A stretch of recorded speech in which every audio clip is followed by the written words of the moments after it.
Hello दोस्तों, कैसे हैं आप सब। मैं धनराज कुमार स्काई टीचिंग के ऑनलाइन प्लेटफॉर्म पर सभी दोस्तों का स्वागत करता हूं।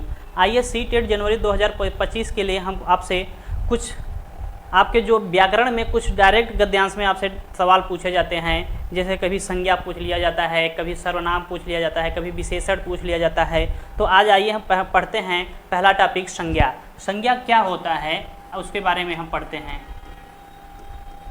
आपको पता होना चाहिए कि संज्ञा दो शब्दों से मिलकर बना है, सम प्लस ज्ञा, जो कि सम उपसर्ग है। क्या का सम संज्ञा का अर्थ होता है, सम प्लस ज्ञा का अर्थ होता है सम्यक ज्ञान। सम्यक ज्ञान किसी भी व्यक्ति वस्तु, इसके परिभाषा के बारे में हम आपको बताते हैं। इसकी पहले परिभाषा क्या कहती है, उसके बाद हम आपको एक एक बात समझाएंगे। होता क्या है, किसी भी व्यक्ति वस्तु स्थान तथा भाव आदि का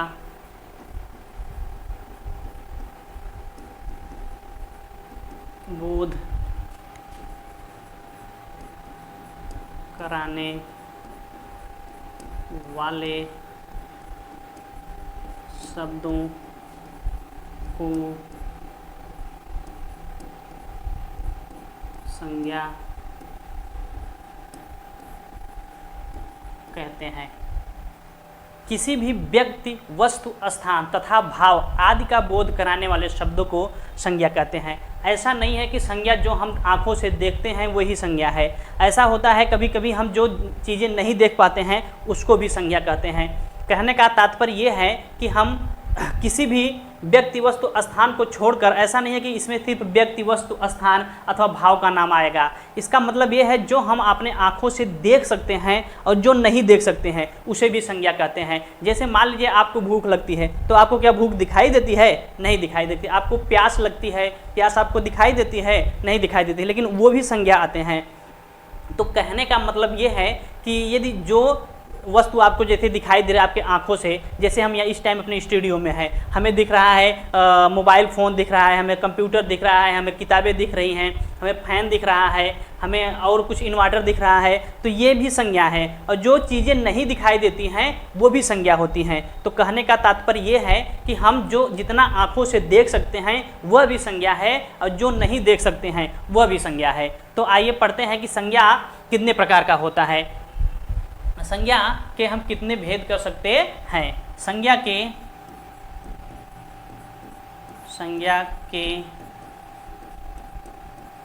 5 भेद होते हैं। पहला है आपका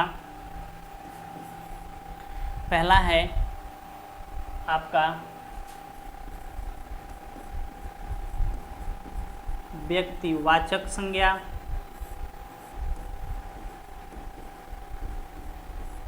दूसरा है आपका जातिवाचक संज्ञा।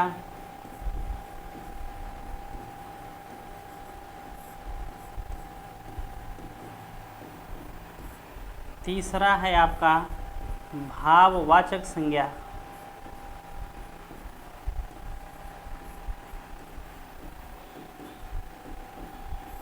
और चौथा है द्रव्यवाचक संज्ञा। और पांचवा है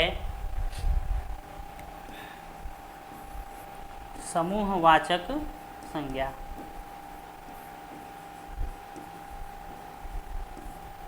समूहवाचक संज्ञा। तो आइए अब इसके बारे में हम एक एक संज्ञा के बारे में अच्छे से, इसका एक एक बारे में डिटेल से समझते हैं कि संज्ञा क्या होती है।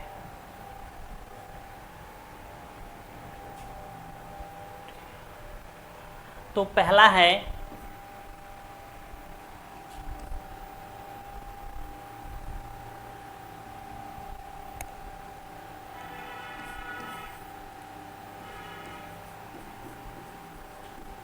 व्यक्तिवाचक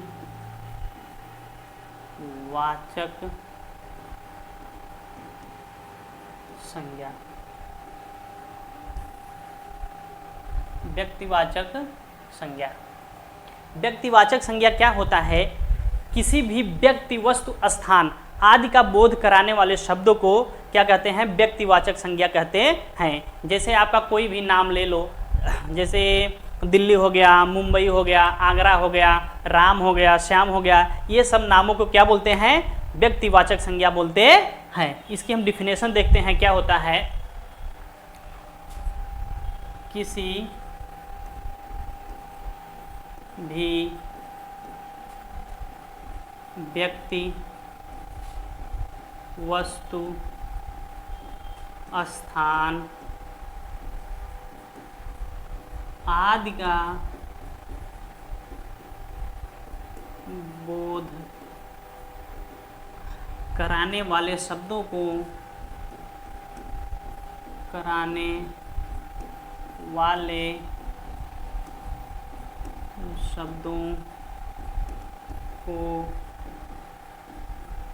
संज्ञा कहते हैं।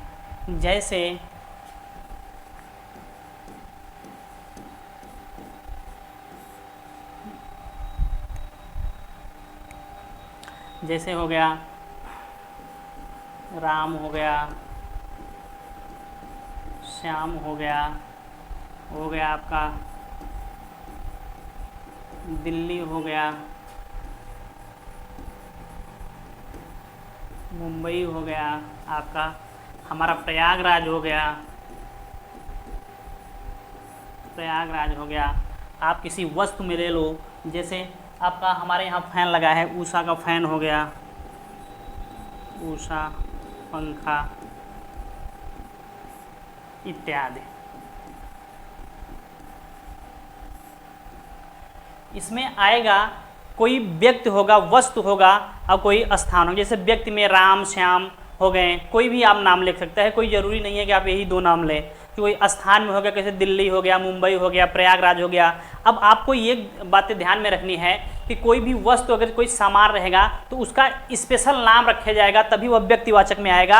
अन्यथा अब जैसे हम आप बोल दें आपको पंखा है, तो पंखा तो बहुत प्रकार की पंखा होती है, तो वो व्यक्तिवाचक में नहीं आएगा, वो किस में आ जाएगा? जातिवाचक में। यदि आप किसी का स्पेशल नाम रख देते हैं, जैसे उषा का फैन हो गया, हैवेल्स का फैन हो गया इत्यादि हो गया, तो उसमें आप किसी एक का नाम लिख देते हैं, स्पेशल नाम लिख देते हैं, वो व्यक्तिवाचक संज्ञा में आएगा।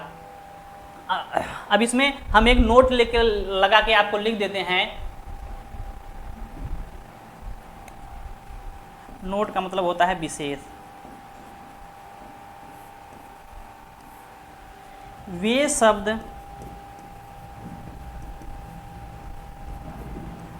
जो एक वचन में हों परंतु उसका बहुवचन नहीं बनाया जा सकता है। देखिए ये ट्रिक आपको ऐसे काम देगा, जैसे कोई भी शब्द हो, जैसे उसका यदि वो एक वचन में है, यदि उसका बहुवचन बन जाए तो वो जातिवाचक में हो जाएगा, फिर वो व्यक्तिवाचक संज्ञा में नहीं होगा। जैसे आप बता लो दिल्ली का बहुवचन बना सकते हो? दिल्ली होगा? नहीं होगा, ये वाक्य शुद्धि के हिसाब से आपका गलत हो जाएगा। मुंबई है, मुंबई का क्या होगा? बहुवचन बना सकते हो? नहीं बना सकते। वे दुनिया की कोई भी वस्तु हो, यदि वो एक वचन है जिसका बहुवचन नहीं बनाया जा सके, उसे व्यक्तिवाचक संज्ञा कहते हैं। तो आइए दूसरा संज्ञा हम पढ़ते हैं।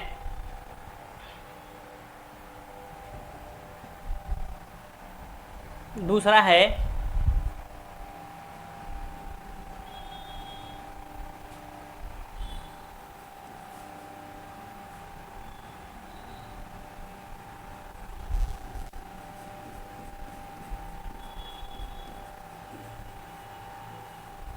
जातिवाचक संज्ञा।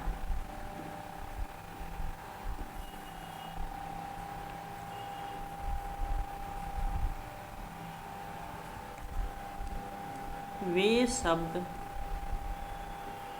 जिससे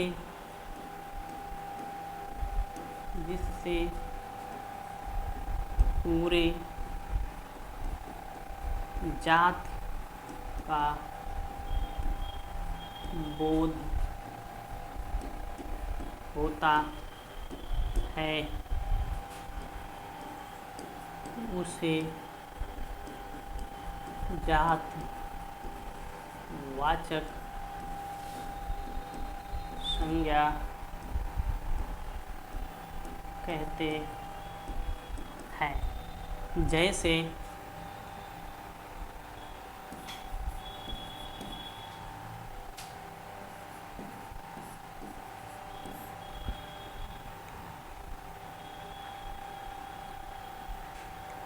जैसे हो गया आपका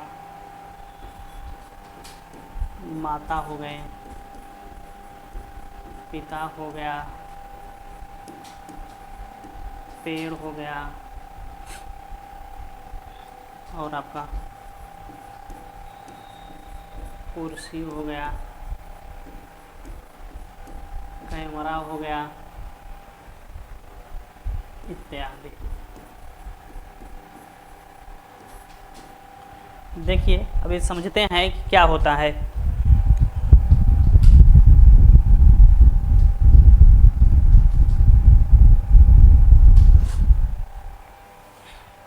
इसमें चाहे तो आप और सा उदाहरण कुछ भी ढूंढ सकते हो, जैसे सागर हो गया, पर्वत हो गए, पहाड़ हो गए, कुछ भी आप उदाहरण जोड़ सकते हैं।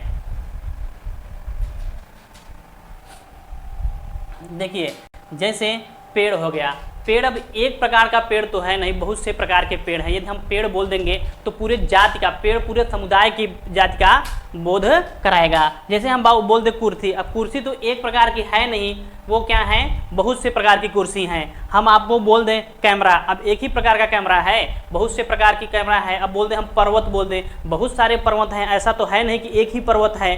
तो वे शब्द जो पूरे जाति या समूह या पूरे समुदाय या पूरे जाति का बोध कराते हैं, उसको जातिवाचक संज्ञा कहते हैं। इसमें एक नोट लगा के आप लोग लिख लीजिएगा, जैसे वे शब्द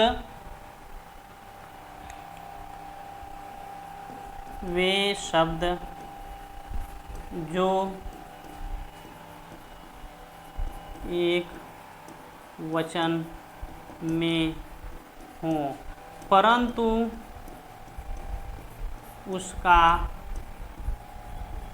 बहुवचन बनाया जा सके, बहुवचन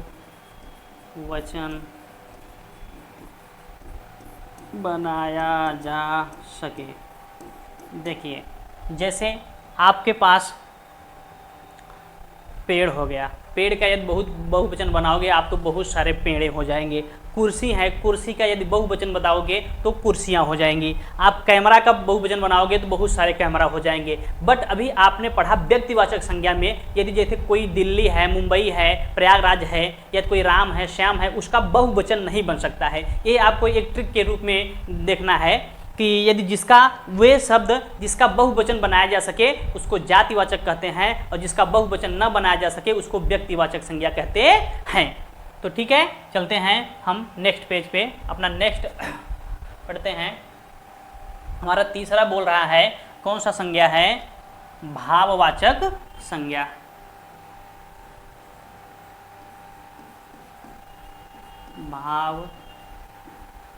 भाववाचक संज्ञा।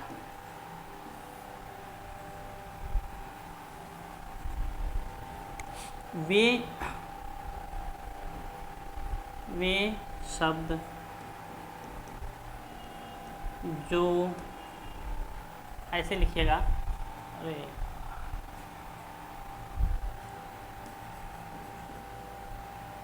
भाव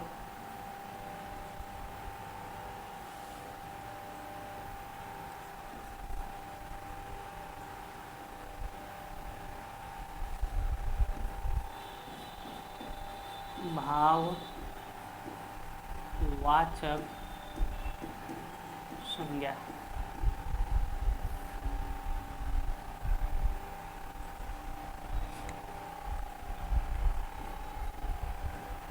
किसी भी रूप, गुण, दशा तथा भाव का बोध कराने वाले शब्दों को भाववाचक संज्ञा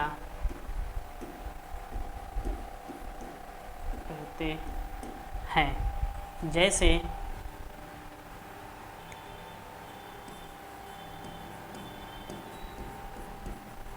जैसे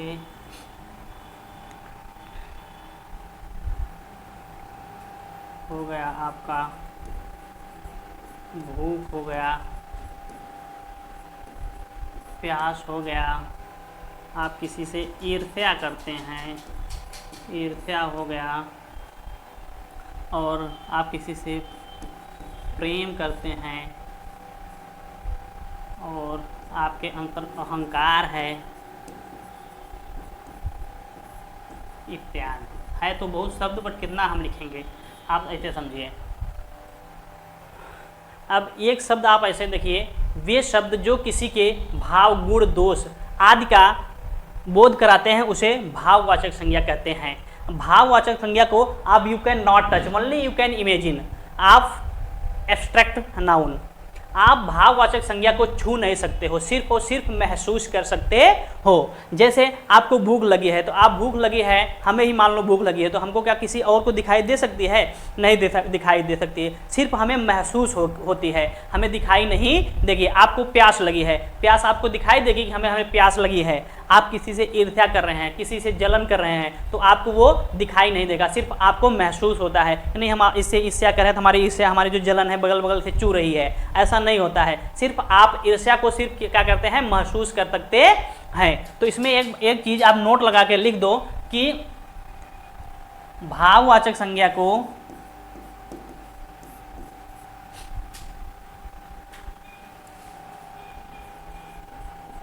भाववाचक संज्ञा को आप छू नहीं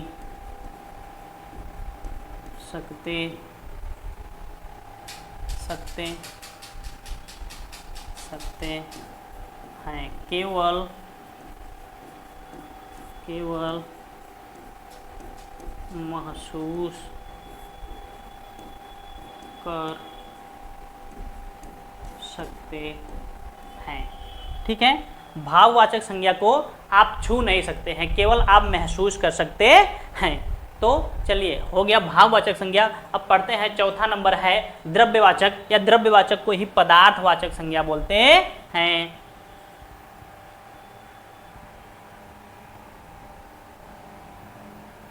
हमारा चौथा है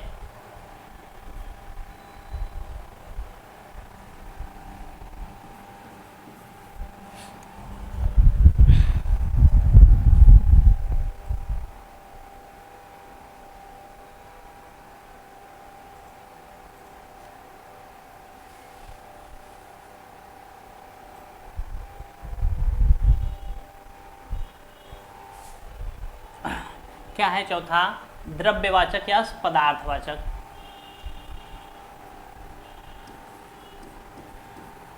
द्रव्यवाचक संज्ञा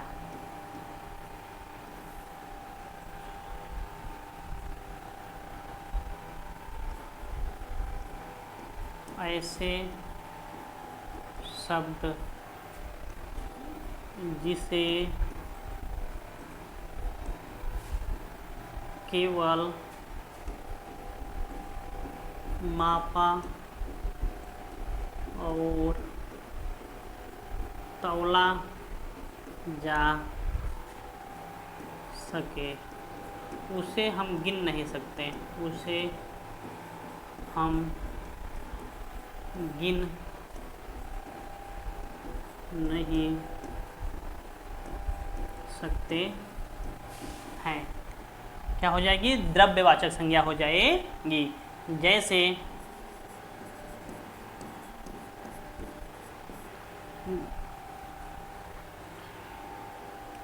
जैसे सोना हो गया, चांदी हो गया, पानी हो गया, गेहूं हो गया, चावल हो गया, आपका कोयला हो गया, लकड़ी हो गया, इत्यादि।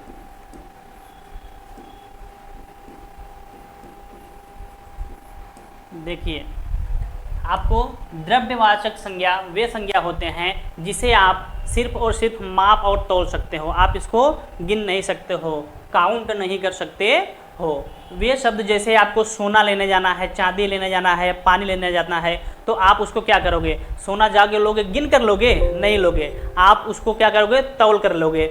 आपको पानी लेना है, दूध लेने जाना है, तो आपको दूध लोगे तो 1 लीटर माप के लोगे, यदि आपको पानी लेना है तो 1 लीटर या 2 लीटर माप के लोगे। इसमें आप किसी भी पदार्थ को आप गिन नहीं सकते हो, सिर्फ और सिर्फ माप सकते हो और तौल सकते हो। तो उसे क्या, कौन सी संज्ञा कहते हैं? द्रव्यवाचक संज्ञा कहते हैं। और हमारा आखिरी संज्ञा है समूहवाचक संज्ञा।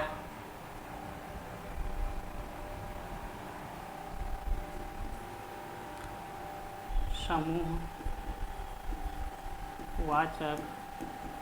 संज्ञा।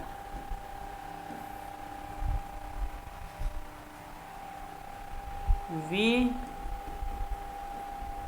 शब्द जो पूरे समूह या समुदाय का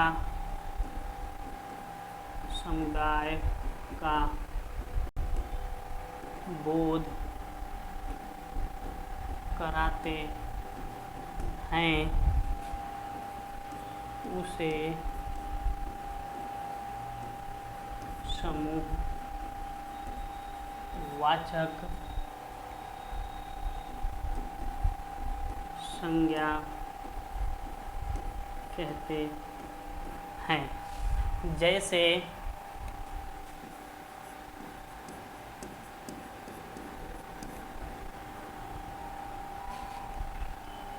जैसे आपका हो गया कच्छा, हो गया गुच्छा, हो गया आपका बाजार, हो गया मेला, हो गया आपका सेना, हो गया आपका इत्यादि कर दीजिए। देखिए, वे शब्द जो पूरे समूह या समुदाय का बोध कराते हैं उसे समूहवाचक संज्ञा कहते हैं। जैसे समुदाय या समूह होता क्या है? 2 या 2 व्यक्तियों से अधिक समूह को क्या बोलते हैं? समुदाय बोलते हैं या समूह बोलते हैं। तो जैसे कक्षा में तो एक आदमी रहेगा नहीं या एक लड़का तो रहेगा नहीं। अब आप ले लीजिए बाजार में कोई एक आदमी रहता है? नहीं रहता है, वहाँ बहुत सारे लोग रहते हैं। आप अभी मेला का सीजन चल रहा है, देखो मेला में एक आदमी रहते हैं? नहीं रहते हैं। सेना में एक सेना रहती है, बहुत सारे जवान रहते हैं। तो ये पूरे समुदाय यानी पूरे समूह का बोध कराता है, उसे समूहवाचक संज्ञा कहते हैं। तो आज हम आपको पूरे संज्ञा के 5 भेद पढ़ा दिए हैं। यदि आपको किसी को कोई दिक्कत है, यदि आपको किसी बात समझ में न आई है तो आप कमेंट कर सकते हैं। यदि आपको सेशन अच्छा लगा हो तो लाइक, शेयर एंड सब्सक्राइब करें। तब तक के लिए देखते रहिए, पढ़ते रहिए और मुस्कुराते रहिए।